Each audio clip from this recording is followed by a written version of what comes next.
wanna be the greatest. Everybody on the fake shit, I look around and feel like everybody is the fakest. I make this every day and I'm impatient, hoping one day I blow up from the basement. Statement, the top is so vacant, I don't hear shit. Alright, good day mga lods. So may update ako sa motor ng aking Raider. May papalitan kasi ako ngayon mga lods, kaya sasama na rin natin sa vlog natin to. So plano ko magpalit ng buong master brake pump dito sa harap nito, yung right side. And then gusto ko rin palitan yung kanyang clutch perk. So meron na tayong papalit dyan. Meron ako ditong Racing Boy na lever. Ito yung kanyang clutch perk. Unahin na natin to. Clutch perk na kulay silver. Papalit natin yan. Galing pa to ng Malaysia mga lods. So hindi ko na to in-unbox sa video. Pero may video ako nito ng pag-unbox mga lods. Para may proof lang ako kung may sira man yung item. So far wala namang sira yung items. Okay naman siya. Itong clutch perk na to. Goods na goods. Na-check ko na rin to isa-isa dun sa video, okay naman. So, hindi ko pa lang nakakabit. Ngayon, ikakabit ko na siya. Ito yung kanyang clutch perch. Kulay silver pa rin yung napili ko na may combination ng black. Ito mga lods, galing to ng Malaysia. Wala kasi ako makitang silver na set na. Ito yung kagandahan nito mga lods sa clutch perch na to. Kasi, meron siyang switch. Ito yung neutral switch. Sasalpak mo na lang dun sa stock na socket. Para sa akin, mas okay to compared dun sa stock. Kasi nga, switch type na siya na ganito. Parang sa preno, yung kanyang switch. Mas okay compared dun sa stock, kasi yung sa stock yung bilugan na nandito sa tabi ng clutch cable, madali siyang magkaroon ng problema. Kaysa to, mas okay to. Ayan o, parang sa preno lang. Ito yung kanyang side mirror na bracket. Kasama na rin. Ayan, so dito naman tayo sa mismong master brake pump. Bali, 14mm mga lods yung napili ko. Wala pa sa isip ko yung mag 4 pot dito sa harapan. O 2 pot lang, okay na ako doon. Kaya ito yung napili ko. Silver din para match sila ng clutch perch. 14mm lang to mga lods. Meron na rin tong lagay ng side mirror. Kasama na palagi yan. Ayan siya. May kasama siyang reservoir. Ito. Meron din siyang kasamang bracket para sa reservoir. Meron din siyang banjo bolts. Depende kung gagamitin mo to kasi meron pa siyang kasamang brake light switch na hydraulic. Hindi ako fan ng hydraulic switch na brake light. Mas gusto ko pa rin yung conventional. Mas fan ako na ito yung switch na ganito para sa brake light switch compared dun sa ganito na hydraulic switch kasi naranasan ko na to dun sa shifter ko dati. Mabilis masira yung ganito. Hindi ko lang sure kung nataon lang sa akin na mabilis nasira. Ayan lang yung kasama. Titignan ko rin kung papalitan ko yung ano na ito, hose. Kasi meron akong hose dito na kulay blue. Ayun.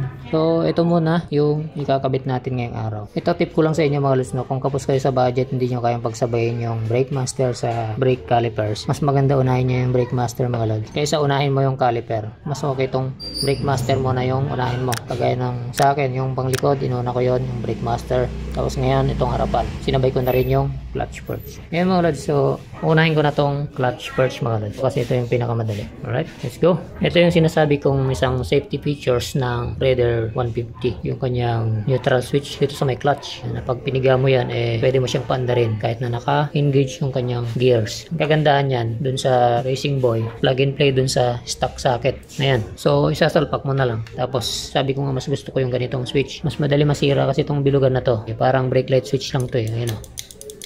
Kabit na natin.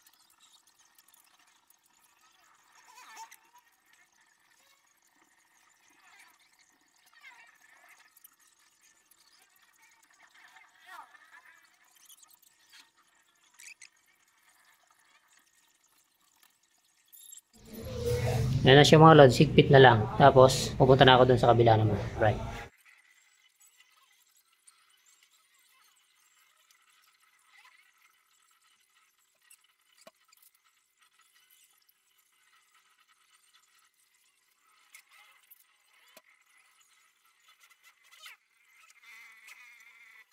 Yan siya mga lods. Hindi pala ako gagamit ng stock hose ng RCB mga lods. Ito yung parang Z-type. Gagamitin ko yung Samco na kulay blue. Ito. Nilagyan ko na siya. Kasi itatapat ko yung reservoir dito mismo. Yan, lalagay ko lang.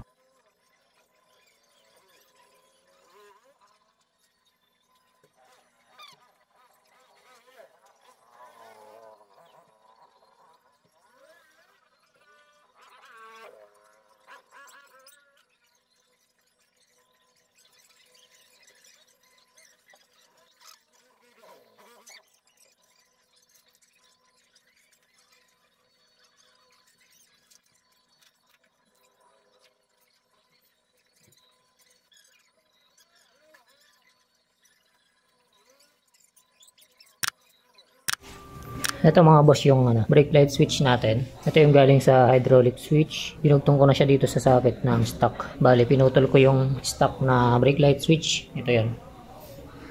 Ayan, yung nakasalpak dun sa stock. Pinutol ko na yan. Tapos, ito yung dinugtong ko. Yung papuntang brake light switch. Yung kulay black yan mga lods. Huwag yung pansinin to kasi ito yung si starter. Yung kulay orange na may black. Ito naman, yung pure black na dalawa dun sa socket na stock. Ayan yung brake light switch. Kahit magkabaliktaran yan, walang problema. Kahit naman yun yung starter. Kahit magkabaliktaran, walang problema. Ayan, so pinutol ko na. Then, dinugtong ko dyan sa stock na socket para malinis tignan. Ayan. Huwag kayong manghinayang na magputol niyan kasi mura lang naman na yan. Yung mga stock na ganito. Ayan, kakabit ko na lang yan. And then, mag-uumpisa na akong mag-bleed para maayos na yung preno ko dito. Right, update ko kayo. Okay, so bleeding process na ako mga lods. Hindi ko na ipapakita sa inyo yung buong detalye ng pag-bleed kasi marami na video tungkol dyan. So maglalagay na ako.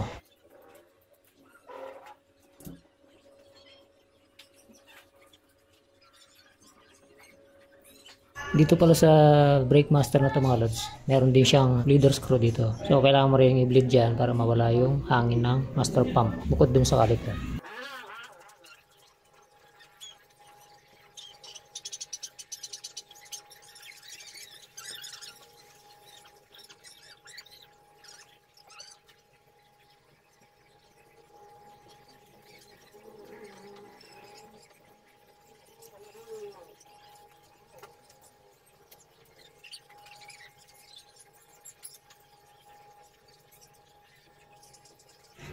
Alright, so ito na siya mga lods. Yan. Clutch perch natin.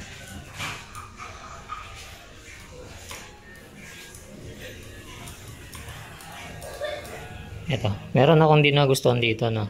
Masyadong malapit para sa akin, ha. Yan na yung pinakasagad niya, no. Yan na mismo. Hindi kagaya nung S1 na lever. Kaya mo pang iangat kung gusto mo ng mataas na clutch lever. Ito hanggang dyan na. Yan ang sagad na. Sagad na siya.